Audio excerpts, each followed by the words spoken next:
샬롬 샬롬. 한 주간도 평안하셨나요? 예, 그럼 얼굴 좀 이렇게 좀 편안하게 좀 신경 좀 어두워 보이시는 것 같습니다. 좀 밝게 주의 은혜 가운데 기쁨이 될 수 있는 예배가 되기를 바랍니다.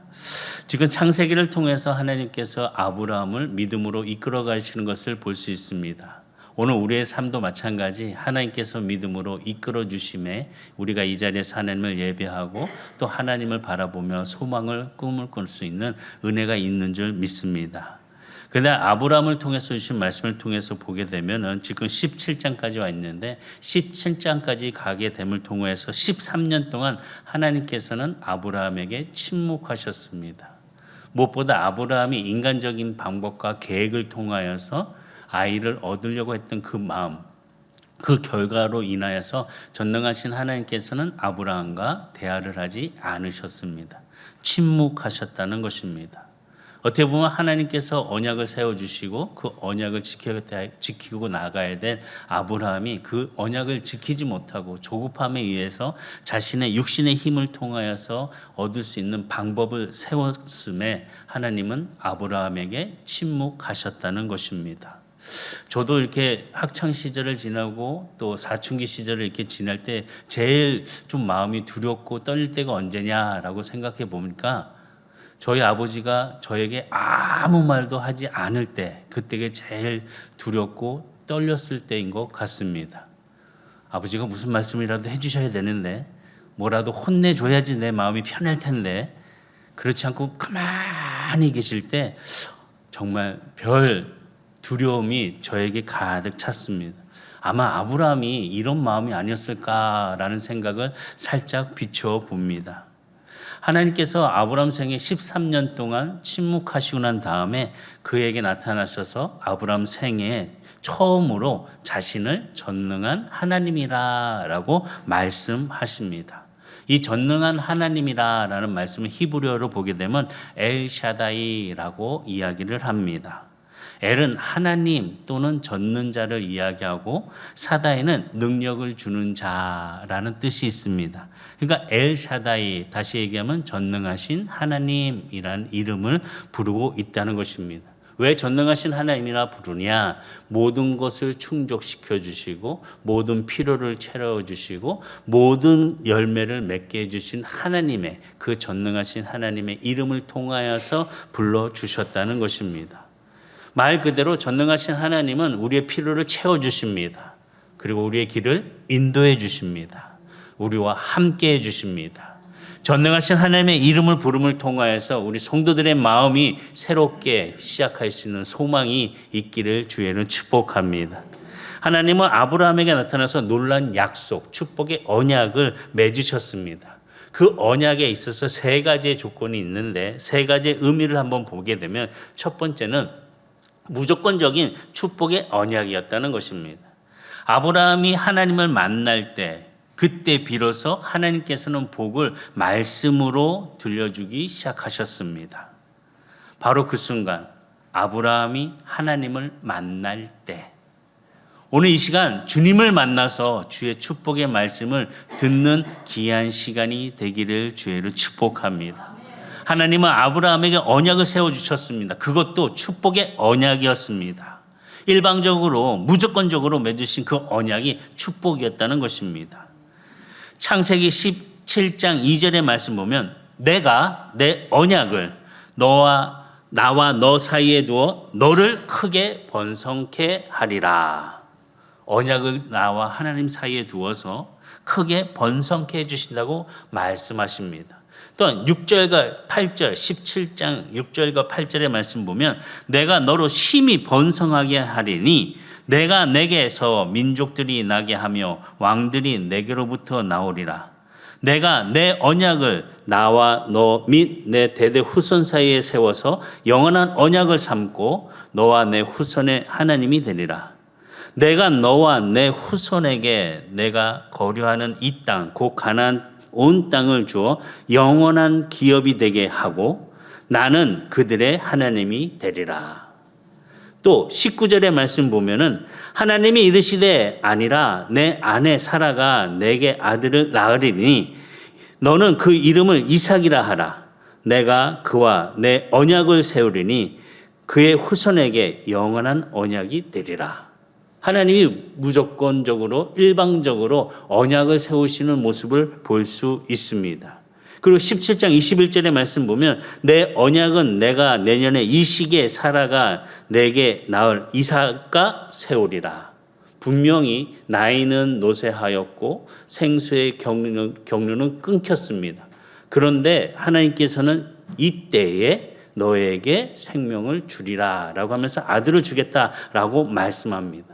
하나님과 아브라함의 그 맺은 언약을 자세히 보게 되면은 말씀을 읽었던 것처럼 보면은 내가 뭐뭐 하리라. 내가 뭐뭐 하리라.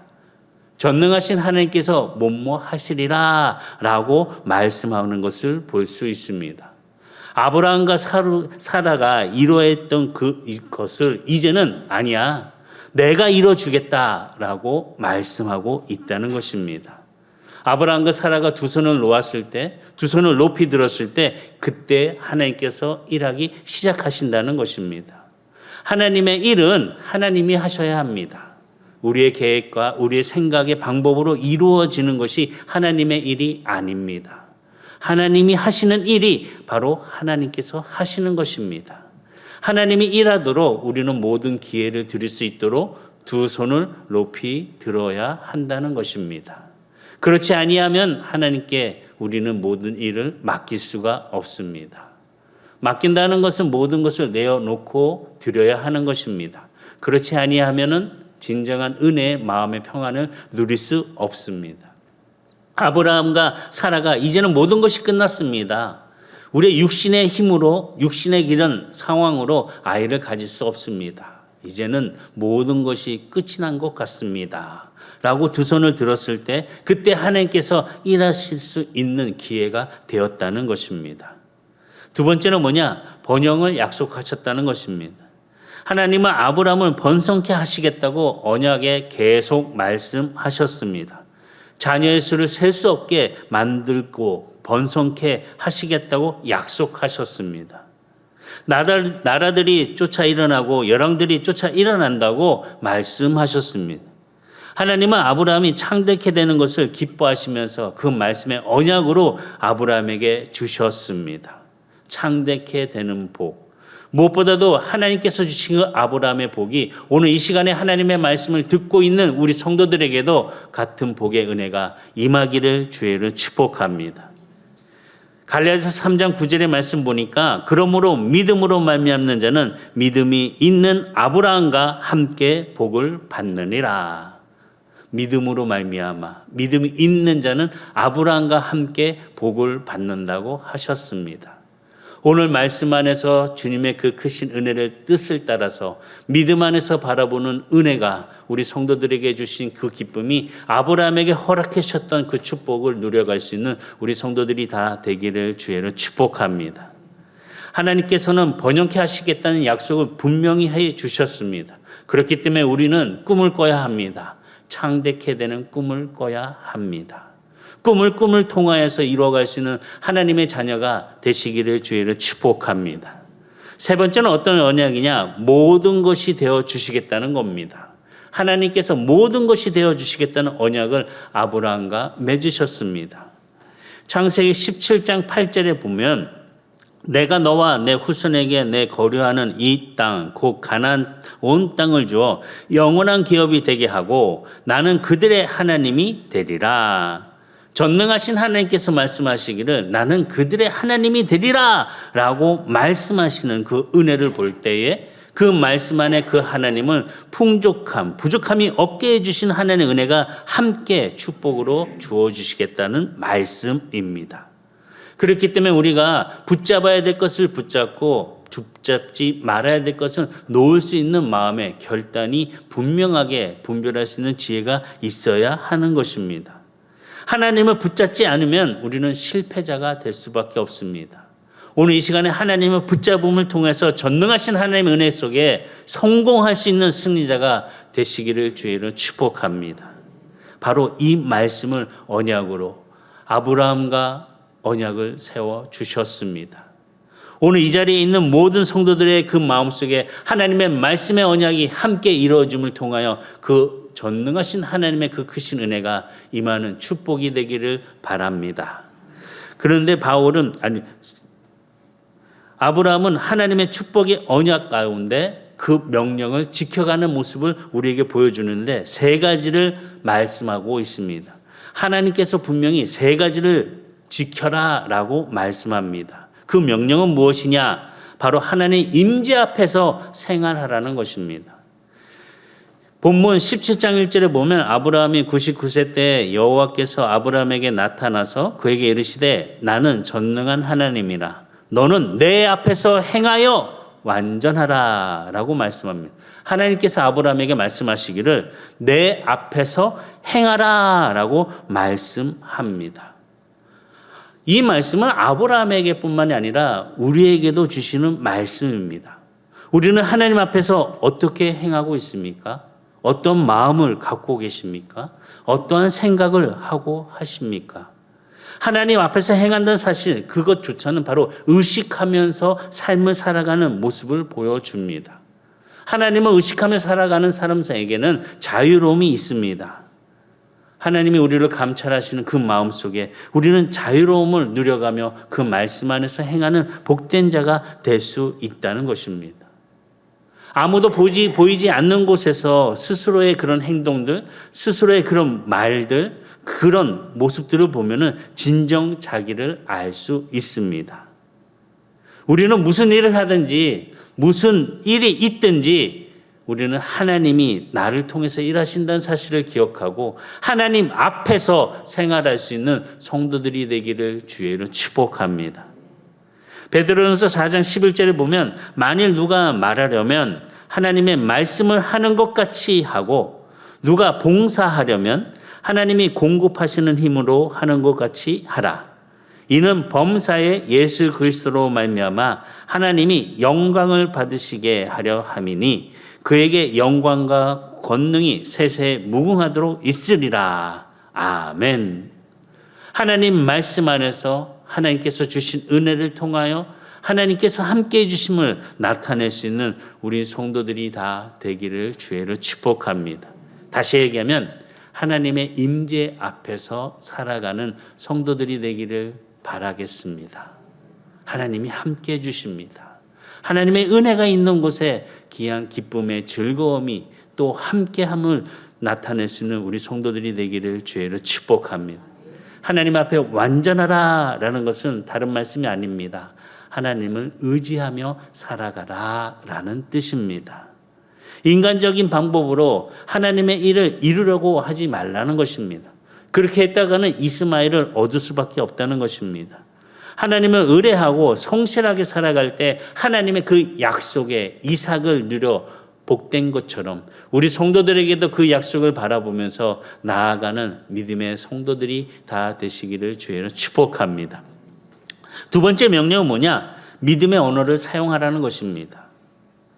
본문의 17장 5절에 보면은 이제 후로는 내 이름을 아브람이라 하지 아니하고 아브라함이라 하니라. 이는 내가 너를 여러 민족의 아버지가 되게 함이라. 아브라함의 뜻은 한 백성의 아비입니다. 그런데 아브라함의 뜻은 무엇이냐? 많은 무리, 많은 민족의 아비를 가리키고 있습니다. 무엇보다도 더 큰 모든 민족의 아비로 이름을 바꾸라는 것입니다. 또 15장 16절의 말씀 보면은 17장 15절 16절 말씀 보면 하나님이 또 아브라함에게 이르시되 내 아내 사레는 이름을 사레라 하지 말고 사라라 하라. 내가 그에게 복을 주어 그가 내게 아들을 낳아 주게 하며 내가 그에게 복을 주어 그를 여러 민족의 어머니가 되게 하리니 민족의 여러 왕이 그에게서 나니라. 사레라는 뜻은 평범한 공주를 뜻하고 있습니다. 그런데 그 사레라는 뜻을 이제는 사라라는 뜻으로 바꾸라는 것입니다. 이 사라는 왕비, 열국의 어미라는 뜻을 가지고 있습니다. 그러니까 하나님께서는 이제 아직도 자식이 없는 이 부부에게 열국의 아비요, 열국의 어미로 이 이름을 바꾸라는 것입니다. 그 앞에서 아브라함의 반응은 어땠느냐? 이 말씀 참 재밌습니다. 창세기 17장 17절에서 18절. 말씀 보면 17절에 아브라함이 어떻게 하냐? 엎드려 웃으며 마음속으로 이르되, 지금 그 이야기를 듣고 열국의 아비?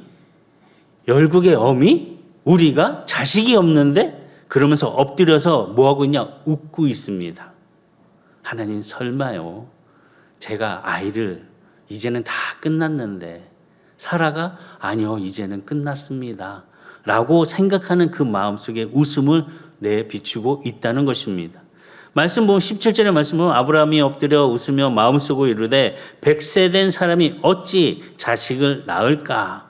사라는 90세이니 어찌 출산하리요? 하고 아브라함이 이에 하나님께 아뢰되 이스마엘이나 하나님 앞에 살기를 원하나이다. 지금 이렇게 고백하는 것을 보시기 바랍니다. 한번 상상해 보시기 바랍니다. 100세 되는 아브라함과 90세 되는 이 사라의 그 모습. 우리가 보았을 때 할머니, 할아버지입니다. 그런데 자식을 낳아서 열국의 아비와 어미가 될 거라는 것입니다. 저희 교회에서 지금 김명성 권사님이 제일 연세가 많으시죠? 우리 김명성 권사님이 아들을 낳는다라고 생각하시면 우리 성도님도 어떻게 벌써부터 웃고 계시네요. 상상만 해도 웃음이 아마 저절로 나올 겁니다. 지금 아브라함과 사라의 몸을 통하여서 아들을 낳을 거다라는 이야기 들었을 때 아브라함은 엎드려서 웃었습니다. 제가요? 사라가요?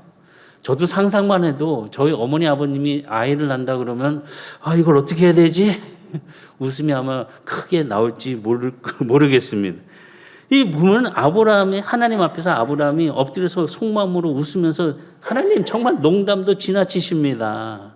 아니 지금 이제 끝났습니다. 끝났다는 이야기는 절망이라는 것입니다. 이제는 후손이 없다는 것입니다. 제가 이제는 더 이상 바라볼 것이 없습니다. 그런데 지금 저와 함께 하고 있는 이 이스마엘로 저는 족합니다. 이제 더 바랄 것이 없습니다. 너무 늦었어요. 이제 끝났어요. 그냥 우리와 함께하고 있는 이스마엘로 족하겠습니다 라고 마음을 갖습니다. 근데 그때 하나님께서 말씀해 주십니다. 17장 19절. 하나님이 이르시되 아니라 내 아내 사라가 내게 아들을 낳으리니 너는 그 이름을 이삭이라 하라. 내가 그와 내 언약을 세우리니 그의 후손에게 영원한 언약이 되리라. 지금 하나님께서 아브라함에게 내 꿈이 여기서 끝난 게 아니야. 너 여기서 절망하지 마. 끝났다고 얘기하지 마. 네 인생은 지금부터 시작이야. 지금부터 할 수 있다는 거야. 새롭게 출발하자 라고 말씀하고 있다는 것입니다. 그럼에도 불구하고 아브라함은 하나님 너무 지쳤습니다. 기다리느라고 지쳤습니다. 언제 됩니까? 언제까지 기다려야 되겠습니까? 너무 늦은 것 같습니다. 그냥 있는 대로 그냥 있고 싶습니다 라고 이야기할 줄 모르겠습니다. 어떻게 보면은 이제는 포기할래요. 그냥 마음 편하게 포기하면서 살래요 라고 할지 모르겠습니다. 그런데 하나님이 말씀하십니다. 그렇지 않다. 내가 내게 준 꿈은 아직 유효하다. 아직 그 꿈을 이룰 수 있을 것이다 라고 말씀하십니다. 오늘 이 말씀이 모든 절망 속에 있는 아브라함과 사라에게 하는 것이 아니라 지금 우리에게 그 하나님의 음성이 들리시기를 주의를 축복합니다. 낙심하지 마시기 바랍니다. 하나님의 약속을 붙잡으시기 바랍니다. 하나님의 약속을 붙잡는 순간 놀라운 변화가 일어납니다. 하나님께서는 아브라함과 사라의 이름을 고쳐주셨습니다. 다시 얘기하면 그 사람들의 언어를 바꾸어 주셨다는 것입니다. 이름을 부를 때마다 열국의 아비요, 열국의 어미요 라고 부르는 그 이름을 부를 때 그 의식에 따라서 자아상이 바뀌게 된다는 것입니다. 우리도 자녀들의 이름을 부를 때 저 죽일 놈 그러면 결국 죽일 놈이 됩니다. 그러나 귀한 놈, 복받을 놈, 잘될 놈, 아멘이 없으신 거 보니까 이름을 바꿔 부르면 놀라운 변화가 일어납니다. 한번 실천해 보시기 바랍니다. 가깝게 남편의 나의 사랑 남편이요 라고 언어를 바꿔 보시기 바랍니다. 아멘 안 나올 줄 알았습니다. 아내도 사랑하는 아내요 라고 한번 불러보시기 바랍니다. 바뀌게 되어 있습니다. 우리의 말을 바꿔주신다는 것입니다. 이름을 통해서 내 언어를 바꿔주시고 내 자아상을 바꿔주신다는 것입니다. 성경에 보면 사기꾼이라는 이름을 갖고 있는 야곱이 있습니다. 이 야곱의 이름을 하나님께서 바꿔주셨습니다. 이스라엘로 바꿔주셨습니다. 다시 얘기하면 하나님이 다스린다는 그 뜻으로 하나님께서는 바꿔주셨다는 것입니다. 오늘 우리에게도 이름의 은혜가 함께 임하고 있다는 사실을 기억하시면서 믿음 안에서 우리들이 바라보며 나아갈 수 있는 우리 성도들이 되시기를 주의로 축복합니다. 하나님께서 우리에게 이름을 주셨습니다. 어떤 이름을 주셨냐? 그리스도인이란 이름을 주셨습니다. 그리스도를 닮아가는 자의 뜻으로 우리에게 이름을 주신 것처럼 그 이름에 합당한 모습과 언어와 생각을 온전히 이루어갈 수 있는 저와 여러분들이 다 되시기를 주의로 축복합니다. 옆에 분 보시면서 한번 이렇게 불러보시기 바랍니다. 그리스도인 우리 김 권사님, 최 권사님,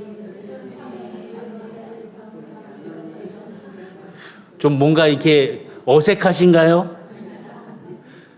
하나님의 자녀인 당신 이라면서 얘기하면서 우리의 언어가 자아상이 바뀔 수 있는 은혜가 되시기를 주의 축복합니다. 반복해서 부르게 되면은 생각이 모습이 바뀌게 되어 있습니다. 세 번째 명령은 뭐냐? 긍정적인 자아상을 가지라는 것입니다.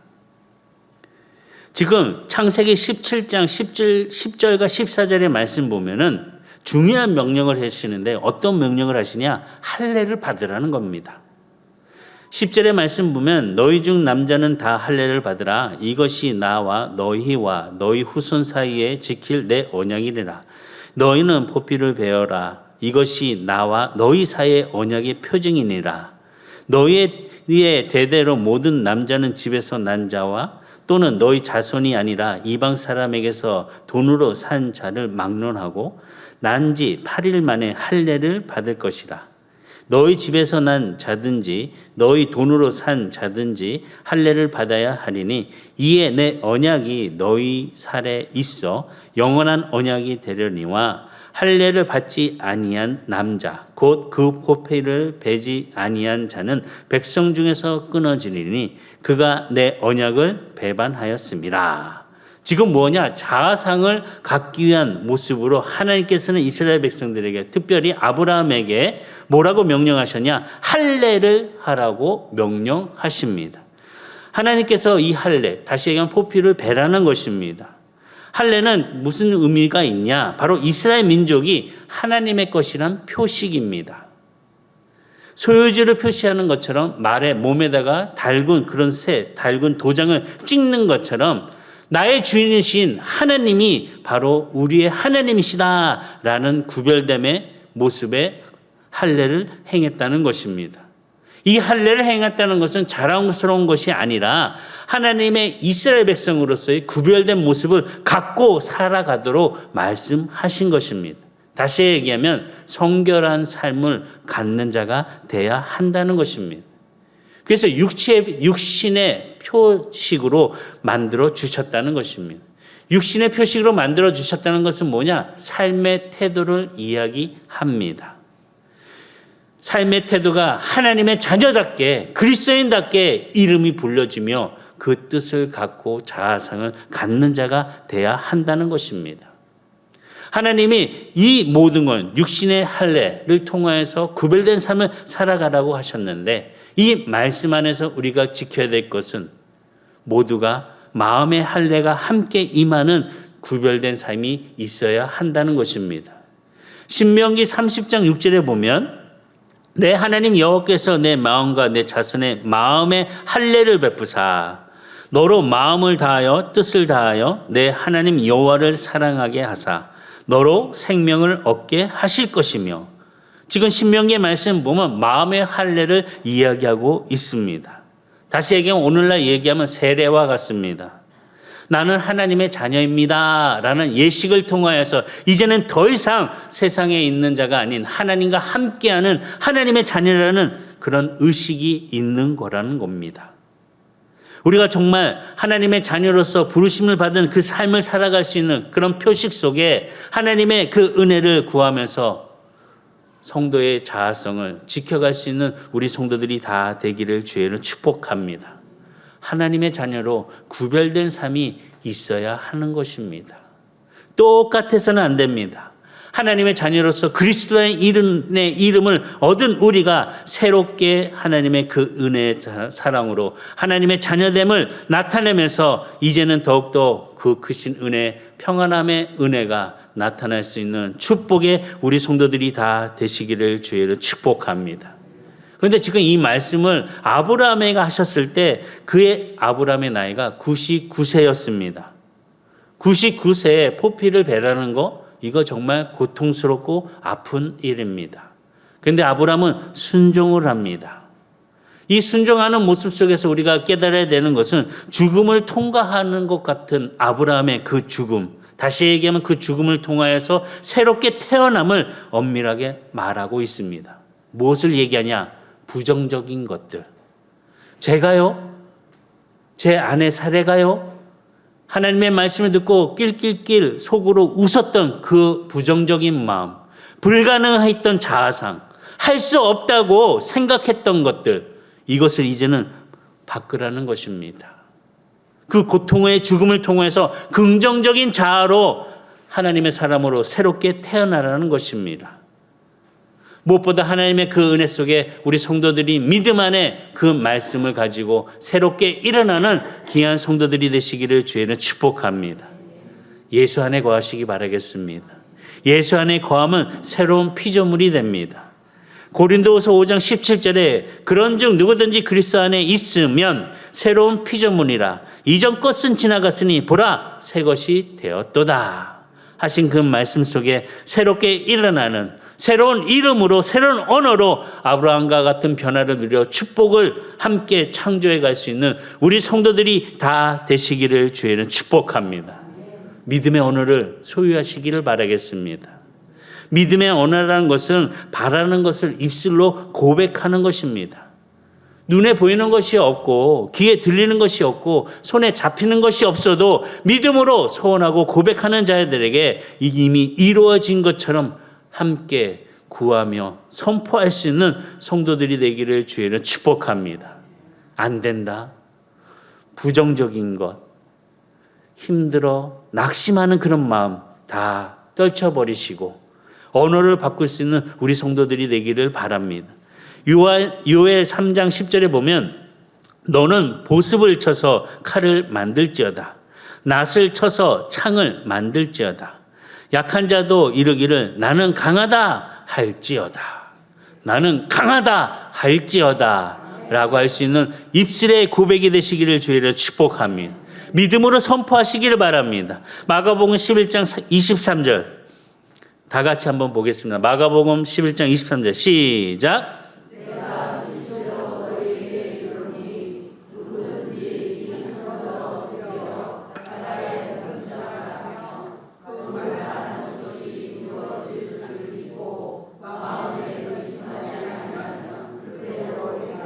아멘. 이럴 줄 믿고 마음에 의심하지 아니하면 그대로 되리라 하신 그 말씀이 오늘 성도들에게 함께 축복이 되기를 바라겠습니다. 인생 끝나지 않았습니다. 이제 시작입니다. 새롭게 시작할 수 있는 세상의 것을 포기하지 않고 하나님의 약속을 바라보면서 나아갈 수 있는 믿음의 성도들이 되기를 주의는 축복합니다.